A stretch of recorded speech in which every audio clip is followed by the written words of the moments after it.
শাহবাগে পুলিশের সতর্ক অবস্থান। প্রিয় দর্শক, সরাসরি যুক্ত করেছে আপনাদেরকে। আমরা এই মুহূর্তে রয়েছি জাদুঘরের সামনে এবং সেখানে কিন্তু আমরা দেখতে পাচ্ছি যে পুলিশ অর্থাৎ এপিবিএন এর সদস্যরা মূলত সতর্ক অবস্থানে রয়েছে শাহবাগ চত্বরের ঠিক সামনে। যদি একটু দেখানোর চেষ্টা করি আপনাদেরকে, আইন শৃঙ্খলা বাহিনী পুলিশ কিন্তু সতর্ক অবস্থানে রয়েছে এই দিকে, অর্থাৎ 35 প্রত্যাশী দীর্ঘদিন ধরে তারা আন্দোলন করে আসছিলেন এবং সরকারি চাকুরিতে 35 বয়সসীমা 35 নির্ধারণের দাবি তারা করে আসছিলেন। সেই দাবি নিয়ে তারা বিক্ষোভ করছেন। রাস্তা অর্থাৎ ঢাকা বিশ্ববিদ্যালয় থেকে শাহবাগগামী যে সড়কটি রয়েছে সেই সড়কে জাদুঘরের সামনে মূলত তারা সড়ক অবরোধ করে রেখেছে এবং আমরা এই মুহূর্তে যে চিত্রটি দেখতে পাচ্ছি, এপিবিএন এর সদস্যরা কিন্তু সতর্ক অবস্থানে রয়েছে। অপর পাশে আইন শৃঙ্খলা বাহিনীর সদস্যরা কিন্তু যে 35-এর যারা আন্দোলনকারী রয়েছেন তাদের সাথে কথা বলবার চেষ্টা করছেন। আইন শৃঙ্খলা বাহিনীর সদস্যরা মূলত তাদেরকে সরিয়ে দেওয়া বা এই বিষয়টি নিয়ে কথা বলার চেষ্টা করছেন। আমরা দেখতে পাচ্ছি 35 প্রত্যাশী যারা রয়েছেন তারা কিন্তু এগিয়ে যাওয়ার চেষ্টা করছেন, অর্থাৎ তারা শাহবাগের দিকে মূলত তারা অগ্রসর হয়েছেন এবং এপিবিএন এর সদস্য যারা রয়েছেন তারা কিন্তু এক প্রকার কিন্তু তারা সরে গিয়েছে এমনটি কিন্তু দেখা যাচ্ছে। এবং আমরা যে চিত্রটি আসলে দেখার চেষ্টা করছি, আমরা যে চিত্রটি দেখতে পাচ্ছি এখানে যে 35 প্রত্যাশী যারা রয়েছেন তারা মূলত বিক্ষোভ করছেন এবং এই বিক্ষোভ কিন্তু তারা একটি রাস্তায় তারা বসেছিলেন এবং এই মুহূর্তে যে চিত্রটি দেখা যাচ্ছে তারা উঠে মূলত শাহবাগের দিকে অগ্রসর হওয়ার চেষ্টা তারা করছিলেন এবং এপিবিএন এবং পুলিশ সদস্যরা কিন্তু তাদেরকে এক প্রকার ব্যারিকেড দিয়ে রেখেছে সড়কে। এবং শাহবাগের ঠিক আগ মুহূর্তে কিন্তু দেখা যাচ্ছে যে পুলিশ অর্থাৎ আইন শৃঙ্খলা বাহিনীর সদস্যরা মূলত ব্যারিকেড দিয়ে রেখেছেন যাতে সড়কে কোনো ধরনের বিশৃঙ্খলা না হয়। সেই বিষয়টি মূলত নিশ্চিত করবার জন্যই এই কাজটি করা হয়েছে। এবং আমরা দেখতে পাচ্ছি 35-এর যারা রয়েছেন সমন্বয়কারীরা তারা কিন্তু কথা বলছেন আইন শৃঙ্খলা বাহিনীর শনিবার জানেন সারা তো অফিস করে না, আপনারা পাবেন কেমনে? আপনারা প্রোগ্রাম দিলে অপডেটে দেন কেন? আজকে তো স্যার অফিস করবেন না। আমরা যে প্রোগ্রামগুলো করি সেটা জানেন যে আমরা আমি বলি আপনার কথা হচ্ছে যে আসিফ স্যারের সঙ্গে আমরা জনগণের আসিফ স্যার তো আজকে অফিস করবেন না, স্যারকে পাবো কি করবেন?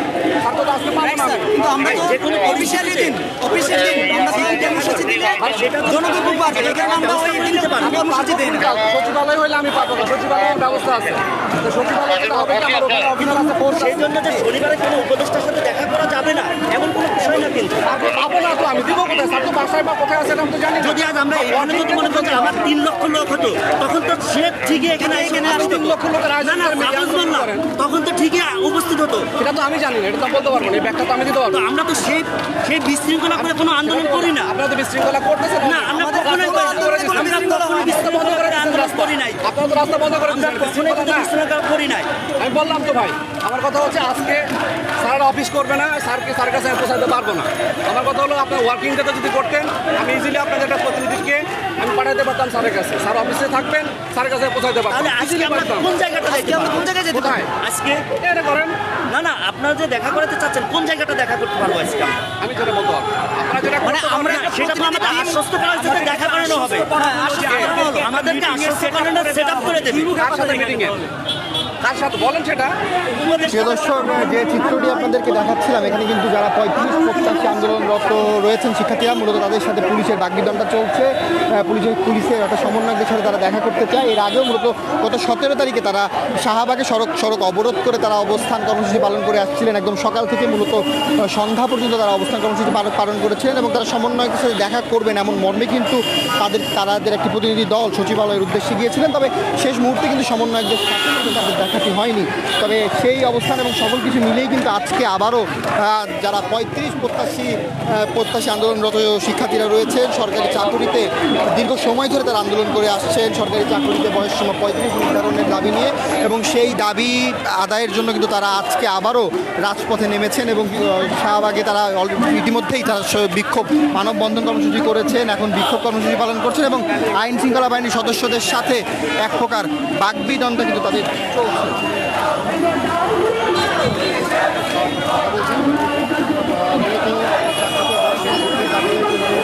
আন্দোলনকারীরা তারা আন্দোলন করছেন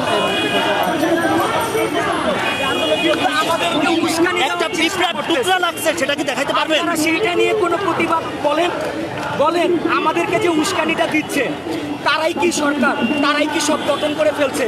এই বাক স্বাধীনতার দেশে, এই বৈষম্যহীন দেশে আমাদের কি, আমাদের প্রাণের কথা, আমাদের মনের কথা, আমাদের আমরা কি বলতে পারবো না? বলার কেউ নাই, শোনার কেউ নাই। আমাদেরকে এইভাবে ট্রিট করবেন তার মানে?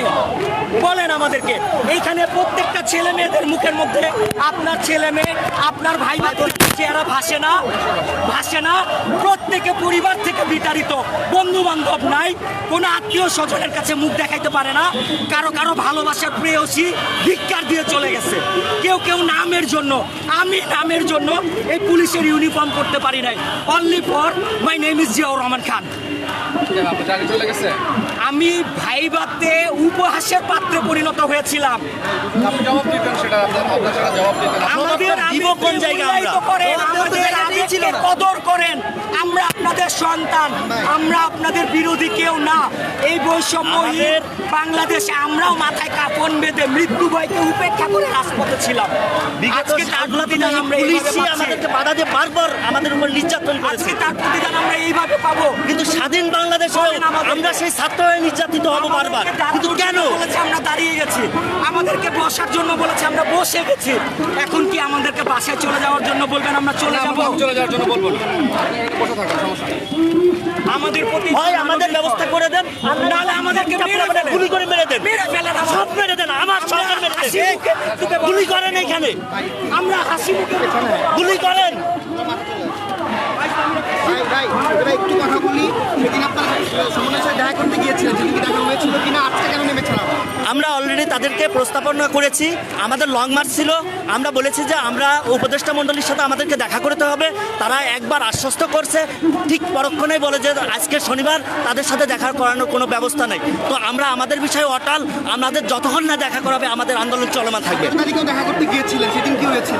17 তারিখে যখন দেখা করা হয়েছে তখন তারা আমাদেরকে আশ্বস্ত করেছে যে একটা কমিশন গঠন করব, কমিশন গঠন করে তোমাদের এই ন্যায্য দাবিকে একটা বাস্তবায়ন করার দিকে আমরা নিয়ে যাব। দেখেন ভাই, একটু আগে আপনারা বললেন যে আপনাদের একটা টিম যাচ্ছে। আচ্ছা, আমাদেরকে পুলিশ থেকে আশ্বস্ত করা হয়েছে যে আমাদের একটা 5 জনের টিম নিয়ে যাওয়া হবে প্রধান উপদেষ্টার বরাবর। তো আমরা বলেছি যে আমাদেরকে 2টা টিম দিতে হবে, একটা উপদেষ্টা, যে কোনো উপদেষ্টার পিএসের সাথে, প্রধান উপদেষ্টার পিএসের সাথে দেখা করানোর কথা বলছে। আমরা এগ্রি করছি এবং সেই সাথে আমাদের আরেকটা দাবি ছিল যে যে কোনো একটা উপদেষ্টার সাথে আমাদেরকে দেখা করাইতে হবে।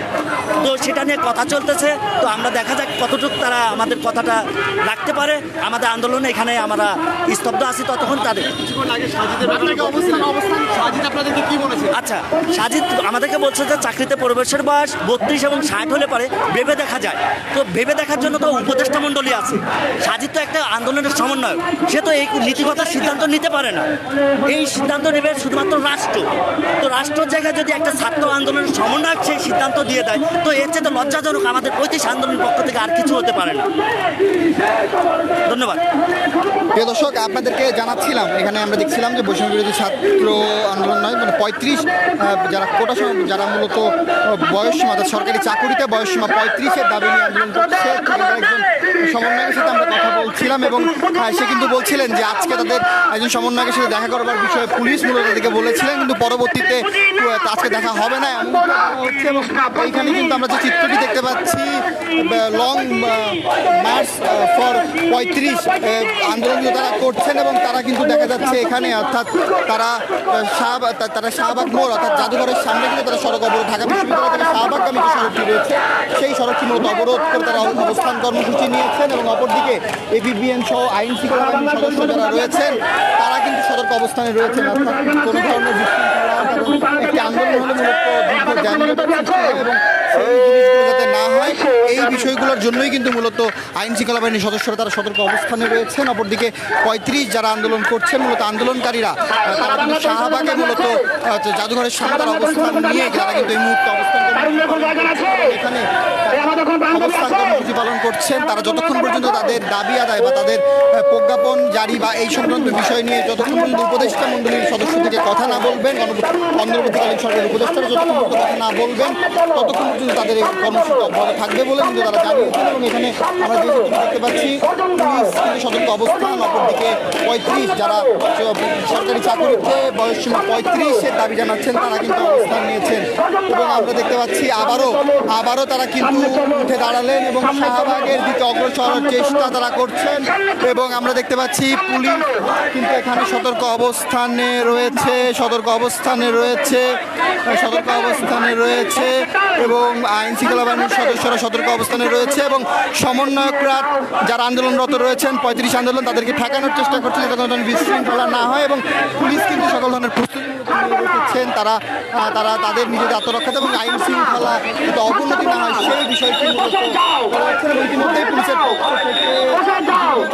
থেকে মূলত বাঁশি বাজানো হচ্ছে যাতে তারা না আগায় সেই বিষয়টি সতর্ক করবার জন্য এবং আমরা দেখতে পাচ্ছি শিক্ষার্থীরা স্লোগানের মাধ্যমে মূলত আবারও তারা একটু এগিয়ে সড়কের মাঝে তারা বসে গিয়েছেন। দর্শক আপনাদেরকে জানাচ্ছিলাম শাহবাগ থেকে সরকারি চাকরিতে বয়সসীমা 35-এর যে আন্দোলন সেই আন্দোলন থেকে এই ছিল আমাদের কাছে শাহবাগ থেকে সর্বশেষ।